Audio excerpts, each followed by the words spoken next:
Em 1967, com a velocidade de um carro de corridas, as aventuras de um jovem piloto chamado Go Mifune começaram a tomar de assalto as TVs de todo mundo. E fomos apresentados a um daqueles que eu considero os 3 pilares básicos das animações de ação e aventura feitas para a TV. O mundo conhecia Speed Racer.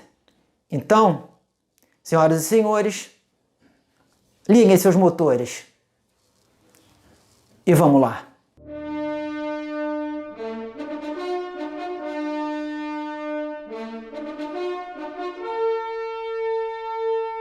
Senhoras e senhores, bem-vindos à Ponte de Comando. Criado por Tatsuo Yoshida em 1966 para as páginas da revista Shonen Book, as aventuras de Go Mifune, cujo título era Match Go Go Go, logo passaram para as animações, uma das conversões de mangá para anime mais rápidas da história. Apesar de ter feito razoável sucesso em suas terras, contudo, porém, entretanto e todavia, como eu costumo dizer, foi apenas em 1968, quando a distribuidora norte-americana Translux comprou os direitos de exibição nos Estados Unidos da animação, que o nosso amigo Go Mifune se transforma em Speed Racer e começa a ser conhecido em todo o mundo. Esse nome, Go Mifune, foi uma homenagem de Tatsuo Yoshida para o ator Toshiro Mifune. É ele mesmo, Toshiro Mifune, aquele de Os Sete Samurais. Que coincidência ou não, naquele mesmo ano era um dos protagonistas do filme Grand Prix, que falava justamente sobre o mundo das corridas. Lógico que ao fazer o seu translado para terras estadunidenses de Tio Sam, os nomes dos personagens acabaram sendo ocidentalizados. Uma coisa que, obviamente, você que está vendo esse vídeo já sabe muito bem, né? E o nosso amigo Go Mifune se transforma em Speed Racer. Sobre Speed Racer, a gente precisa abrir alguns interessantes parênteses. Esse vídeo, antes de tudo, está sendo feito porque, como eu havia dito, Speed Racer, para mim, ele compõe uma espécie de trindade das grandes animações de aventura feitas para a TV. Os outros vértices dessa trindade seria, primeiro, Jonny Quest, de 1964. Aí passamos por Speed Racer, em 1967. E, obviamente, vamos parar em Patrulha Estelar, em 1974. Como aqui no canal nós já tínhamos feito um vídeo sobre Jonny Quest e outro sobre Patrulha Estelar, vimos a necessidade mais que urgente de fazer esse vídeo aqui para contar um pouco da história, né, de Speed Racer para vocês. Como eu havia dito, quando o Speed ele passa a ser distribuído pela distribuidora Translux, vai para terras estadunidenses e passa a ser distribuído pela Translux, ele obviamente tem um acesso muito mais fácil a todos os países do mundo. E o interessante em Speed Racer é ver hoje em dia, se perceber hoje em dia, que muito do que foi feito posteriormente nas animações japonesas teve sua sementinha aqui. Tá achando que eu tô doido? Tudo bem.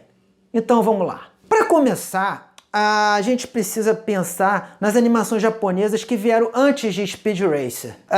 Gigantor, Astro Boy, do mestre Osamu Tezuka, Fantomas, todas elas, não desmerecendo nenhuma, mas todas elas tinham uma composição, uma estrutura muito simples. Além do fato de que, em geral, as histórias se fechavam em torno de si. Com o Speed Racer, isso começa um pouco a mudar. Por quê? Primeiramente, nós temos o seu protagonista, né? Porque até então não existia, eu pelo menos não tenho recordação disso, na animação japonesa, esse arquétipo do protagonista jovem e impetuoso que muitas vezes bate de frente com pessoas mais velhas, né, do seu meio. Uma coisa que para o japonês a gente sabe que principalmente naquela época era um arquétipo um pouco complicado de se lidar, né? E isso a gente vê muito em Speed Racer. Nós vemos como existe um choque, muitas vezes, de geração. Não sei se Tatsuo Yoshida pensou nisso quando criou esse universo de Speed Racer, mas a verdade é que está lá. Um choque de geração que, inclusive, a gente vê muito refletido nas duas protagonistas femininas da obra, que é a mãe de Speed, a senhora Aya Mifune, que, aliás, quando foi para o Ocidente, perdeu o nome, né? A senhora Aya Mifune passou a ser chamada simplesmente de mãe. E Trixie, a namorada de Speed. Aliás, Trixie, que por sinal, diga-se de passagem, muitas vezes era bem mais esperta do que o próprio protagonista, né? Ei, Trixie, Trixie, aqui embaixo! Tem os motociclistas correndo pela estrada, veja se consegue pegá-los.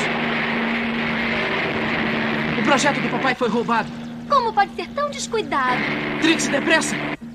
Estou indo! Eu vou tentar! Então, a gente tem isso quando assiste Speed Racer. A gente tem essa questão de como esse personagem ele era um diferencial na época em que foi feito e que, de certa forma, pode-se dizer que serviu de base para muitos outros personagens que vieram depois. Fora o fato de que aquele núcleo familiar de Speed, e aí incluso nesse núcleo familiar eu preciso colocar o Sparks, né, que é o mecânico de Speed, mas que na verdade era o grande verdadeiro irmão de Speed e que ajudou a Speed a acabar, a terminar o Match 5, o projeto do pai de Speed.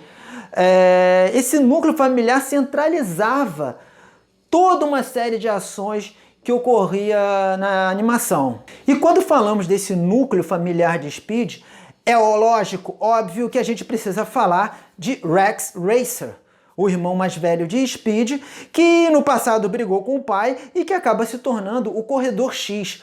Corredor X que, aliás, dentre essas características, dessas sementinhas que Speed Racer plantou e que obviamente foram maximizadas em produções posteriores, Rex Racer, o Corredor X, ele é aquilo que se tornou muito comum nas animações japonesas depois, que é o coadjuvante mais interessante que o protagonista. Então vamos ser sinceros, se hoje você curte personagens como Ikki Fênix de Cavaleiros do Zodíaco ou Riei de Yu Yu Hakusho, vamos dar o devido crédito a Tatsuo Yoshida, sua equipe e a esse personagem sensacional, o Corredor X, né? Que preenche essa característica do coadjuvante, não digo melhor, mas muitas vezes mais interessante que o protagonista, que vem envolto numa capa de mistério, ainda que para nós, público, não exista mistério nenhum na coisa, né? E como eu havia dito, a gente precisa fazer uma menção honrosa a Sparks, que foi, no frigir dos ovos, o grande irmão de Speed, e que, junto com ele, terminou o projeto do carro, do Match 5, né? Do incrível carro de Speed, que foi pensado pelo seu pai, mas que com o Speed e Sparks juntos ganhou a forma que realmente tinha, com todos aqueles gadgets, cada um controlado por um botão no volante do carro. Um carro, aliás, que, diga-se de passagem, James Bond deve ter uma inveja danada, porque nunca conseguiu um carro igual a esse. Fora isso, a gente precisa, obviamente, lembrar dos antagonistas, né? Porque o que seria de um mocinho sem os seus vilões? E Speed Racer, de certa forma, seguindo os passos de um tal de Johnny Quest, também não se viu preso a essa coisa de um único vilão que se repetia após episódio. E muitos são os vilões dessa sensacional galeria de antagonistas de Speed Racer. Kabala, Malange, os motociclistas Apache, o famoso carro mamute.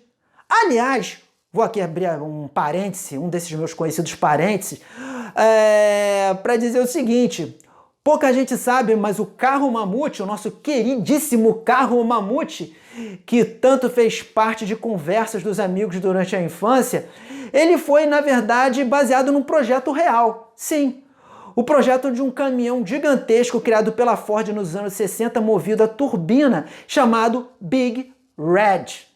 Mas se alguém vier me perguntar qual foi o maior desafio de Speed, eu vou ser bem taxativo em dizer que foi a equipe acrobática.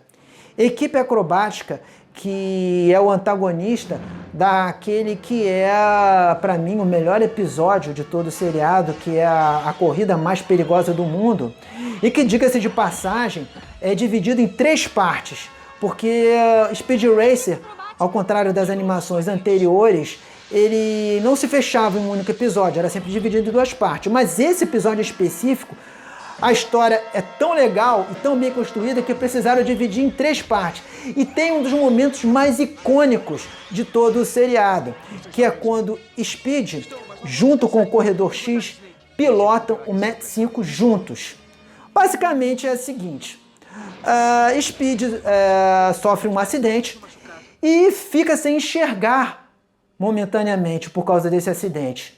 E aí o Corredor X, vendo o irmão naquele perrengue todo, simula um acidente, finge que quebrou as pernas e os dois vão juntos, pilotando o Mach 5 até a linha de chegada. Ah, cara, esse é um dos momentos mais legais e, por que não, vamos ser sinceros, mais emocionantes, não só da animação japonesa, mas da animação de ação e aventura de todos os tempos. Lógico que com o passar do tempo e aquilo que eu chamo de clamor popular, né, foram feitos remakes de Speed Racer, ainda que esses remakes tenham demorado algumas décadas para acontecer. O primeiro foi em 1993 e se chamou The New Adventures of Speed Racer. A série tinha a proposta, ao mesmo tempo ousada e maluca, de contar a mesma saga anterior. Ou seja, dar uma continuidade às aventuras feitas lá no final da década de 60. Mas a coisa, obviamente, não funcionou.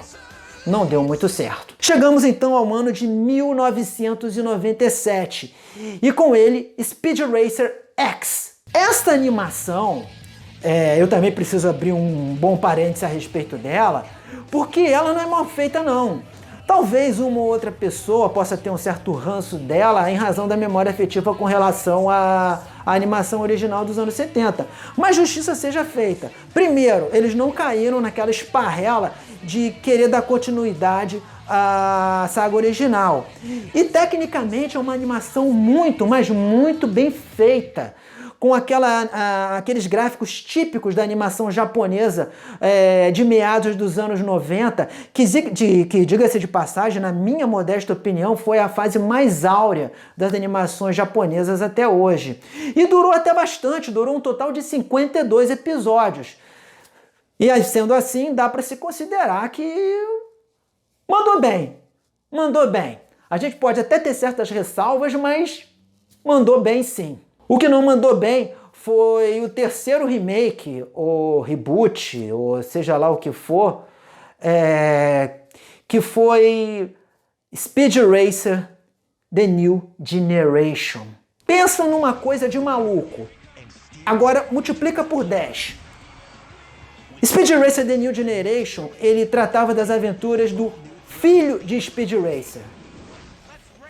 Não, eu não tô brincando não. É filho de Speed Racer mesmo. E o pior, você nem imagina. Esse desenho, além de ter o filho de Speed Racer, tinha até o filho do Corredor X. E o filho de Speed havia crescido num orfanato que era administrado pura e simplesmente pelo seu tio, o Gorducho, o irmão mais novo de Speed. E o filho de Speed não sabia que o administrador do orfanato, era seu tio legítimo. Cara, que maluquice. Pula que esse não deu certo.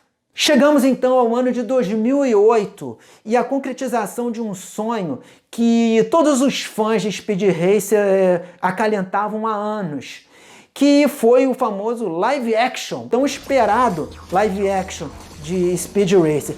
E tudo parecia absolutamente perfeito, porque se formou um verdadeiro Dream Team para fazer esse filme.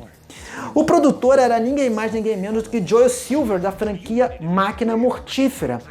Fora isso, a direção ficou a cargo das irmãs Wachowski, que são as diretoras da franquia Matrix, né? E o elenco era simplesmente sensacional. Tínhamos Susan Sarandon, tínhamos Christina Ricci fazendo o papel de Trix, a namorada de Speed. Tínhamos o grande John Goodman fazendo o papel de Pops, o pai de Speed. John Goodman, que aliás, diga-se de passagem, parece que nasceu para fazer personagens de desenho. É só a gente lembrar do incrível Fred Flintstone dele, né? Além disso, nós tínhamos ainda Matthew Fox, que na época ainda estava absolutamente hypado em função do sucesso do seriado Lost, fazendo o papel de Racer, do X-Racer, o Corredor X. Então, aparentemente estava tudo perfeito. Só que a coisa não funcionou. Confesso que hoje em dia eu até consigo assistir esse filme do Speed Racer sem muitos problemas. Consigo assistir como um ótimo divertimento. Mas a verdade seja dita é que, vendo o que tentou ser feito, porque a impressão que se dá é que tentaram recriar ipsis literis aquela atmosfera fantasiosa do seriado dos anos 60, do desenho animado, acabou se perdendo um pouco de conexão que precisa existir quando a gente fala de cinema live action com um ambiente real. Era preciso, pelo menos na opinião desse que vos fala, um pouco mais de cenas orgânicas para que a gente pudesse acreditar naquilo tudo e não ficasse com aquela cara de animação feita por computador para vender brinquedo do Hot Wheels, né? Então é por isso, por todas essas características e algumas outras mais que você vai poder descobrir lendo a matéria que está lá no blog, e cujo link vai ficar aqui, obviamente, aqui embaixo, na descrição desse vídeo, que eu considero que Speed Racer, junto a Jonny Quest e Patrulha Estelar, formam a tríade, o triunvirato principal das animações de aventura feitas para TV. Aqueles que deram a base de quase tudo, não vou dizer tudo, mas de praticamente tudo que foi feito depois.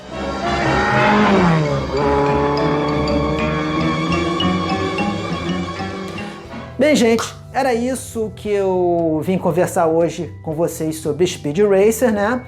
Se por um acaso vocês descobriram esse canal agora dando voltas no YouTube, e se inscreve.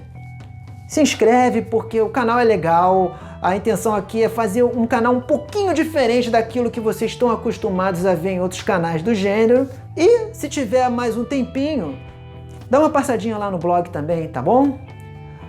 Muito obrigado pela atenção de vocês e vejo vocês no próximo vídeo. Valeu, até mais, fui!